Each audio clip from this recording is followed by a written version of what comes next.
Mas Deus não tem prazer nessas religiões que existem na face da terra. Deus está revoltado. Deus só não meteu assim, sabe, não soprou para que elas acabem, porque Ele está dando mais um pouco de tempo. Aqui, ó, já deixando um pouco aqui do 3. Aliás, a explicação do 3 é esta.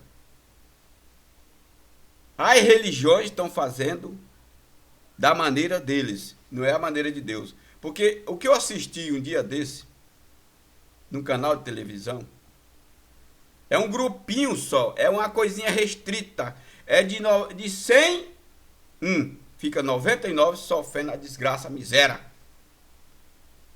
Uma mulher mostrando milhões, mostrando uma mansão de valer milhões e não sei o que, ainda tinha mais outra mansão. Tudo bem, eu aceito que a televisão mostre isso, dizendo que prospera, que isso, que aquilo, tudo bem. Eu concordo, eu aceito a prosperidade. Mas não desta maneira nas costas dos outros. Não dessa maneira surrupiando os outros. Mas a televisão devia mostrar também aqueles a qual 99% dão riqueza para esse grupinho velho de 1%, vivendo num estado de calamidade pública, numa miséria total. Miséria, que aqui na minha rua eu posso provar. Por que você não faz alguma coisa? Porque essas pessoas estão crendo em Baal. Porque essas pessoas não estão crendo em Deus. Porque se estivesse crendo em Deus, não precisava nem eu na rua para que viesse esclarecer para eles. A gente tenta esclarecer para eles, eles passam a crer no Deus deles lá e diz que a gente que é falso profeta. Por o profeta de Deus verdadeiro é que era considerado como falso profeta, e o profeta mau de Baal era que era aceito, por ver que era sempre milhões no pé dele. Era 450 profetas falsos e tinha só Elias como profeta de Deus. Sempre é assim. Tinha o mundo inteiro naquele tempo de Jesus, falso profeta, e só Jesus que estava ali sendo um profeta verdadeiro. O resto tudo era falso, que na hora do apuro até os discípulos negaram. É profundo. O batismo é uma coisa profunda. A religião não está fazendo o que Deus designou a fazer, está fazendo a sua vontade. A de Deus está deixada do lado. Olha aqui no capítulo 4 de Lucas, versículo 1 em diante. Veja bem, é coisa clara. E Jesus, cheio do Espírito Santo,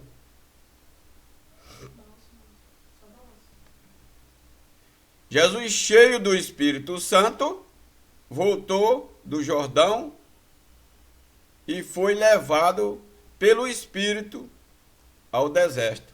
Foi levado pelo Espírito ao deserto. E 40 dias foi tentado pelo diabo. E naqueles dias, veja bem, naqueles dias não comeu coisa alguma. E terminando ele teve fome. Aí apareceu o capeta. Foi o que fizeram essas igrejas quando o mundo entrou num estado de colapso. Estado de calamidade pública, estado de miséria. Porque recarga milhões e faz milhões, fabrica milhões e milhões em dinheiro e o povo continua na miséria. Continua numa necessidade calamitosa. O que disse o tentador? Aproveitando a chance que Jesus estava com fome. Pensando que Jesus era um miserável lá que estando com fome, ele comia qualquer coisa que viesse. E outra que queria que Jesus obedecesse a ele, pelo menos nesse exato. Está com fome agora, aproveitar, ele vai ter que se virar, fazer pelo menos uma coisa que eu mando. Mandou que ele disse assim: está com fome? Foi o que o diabo disse. Estava com fome, ele disse. Ele teve fome, aí ele disse o diabo: se tu és filho de Deus, diz a estas pedras, se transforme em pão. O que disse Jesus na hora da fome para o diabo? O que tem que dizer a pessoa na hora da miséria, na hora da necessidade, na hora da fome? Que Jesus estava um miserável, Jesus estava com fome, 40 dias, 40 noites. Jesus estava em qualidade de homem. Quer dizer, 40 dias, 40 noites sem comer, então o negócio estava preto. E disse-lhe, respondeu dizendo, está escrito, que nem só de pão viverá o homem, mas de toda a palavra de Deus. Tem Bíblia que diz de toda a palavra que vem da boca de Deus. Está correto esse outro, nessa Bíblia aqui está escrito que vem de Deus. Palavra de Deus. Tá, mais ou menos está certo. Não estou questionando sobre isso. E o diabo levando, quer dizer, não se vive só de pão. Viver da palavra de Deus. E o diabo levando a um monte, levou para o monte. Mostrou-lhe num momento de tempo todos os reinos do mundo. Veja bem, isso aqui é na hora que ele encontra uma pessoa pobre, miserável. As igrejas estão fazendo isso. Quando encontram uma pessoa pobre, miserável, levam direto para a igreja deles. Se você fazer isso assim, assim, assim, assim. Mas ele não diz por trás que quer que as pessoas fiquem de adepto, fiquem de escravo, trabalham a vida inteira, levando tudo o que eles precisam, e só quem vai usufruir de milhões e milhões que arrecadam daquele milhões de pessoas que eles conseguem enganar, é só um grupinho, que nem numa seita aí é 10 que estão deitando no ouro. E disse, o que o diabo disse, o tentador? Disse-lhe o diabo, dar-te-ei a ti todo este poder e a sua glória, porque a mim me foi entregue e dou a quem quero. Veja bem, está dizendo, o diabo está afirmando aqui que foi entregue a ele. Realmente o mundo jaz do maligno.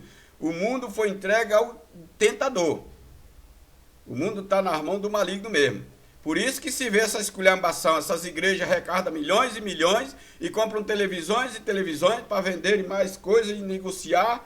Aliás, está uma passagem bíblica se cumprindo, que elas, somente aquele que receberia o sinal da besta, podia comprar, vender e negociar. Eles estão comprando, vendendo e negociando. Eles compram canais de televisão caro, eles pagam horário de televisão caro, milhões e milhões com o dinheiro do povo, que era para socorrer o povo, distribuir entre o povo, porque é o que ordena a palavra.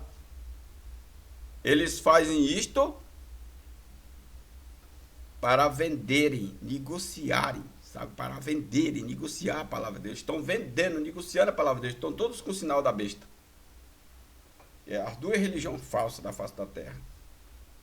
A católica e esse grupo religioso que são assim, divididos em duas partes. Está todo dividido, todo mundo está aí nas somas. Diz que é 49% evangélico e 51% católico. Então são as duas bestas, porque nenhum está fazendo verdadeiramente o serviço de Deus, que foi ordenado a fazer.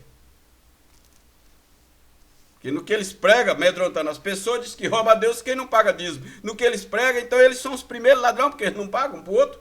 Eu não vi eles, Papa, pagando, jogando no mato aquele dízimo que arrecada. Eu não vi ninguém pagando para o Papa, que entre aspas é o maior, é 51% da população mundial católica. Deveria, então, essas outras religiões que são protestantes, pagar para a religião católica e a católica botar no mato, tocar fogo, sei lá, não podia ficar na mão deles. Porque se ficar na mão deles também, eles são ladrão. Eles estão fazendo coisa errada com o dízimo. Eles estão ficando com o dízimo na mão. Eles não estão dando dízimo. Pode acompanhar. Para quem paga dízimo Bispo Macedo? Para ninguém. Para quem paga dízimo Davi Miranda? Para ninguém. Para quem paga dízimo Batista? Para ninguém. Para quem paga dízimo Assembleia de Deus? Para ninguém. Cada um que funda uma religião não paga dízimo um para o outro, não paga para ninguém. Então, aqueles que mesmo te condenam, que tu não paga dízimo, é o primeiro ladrão.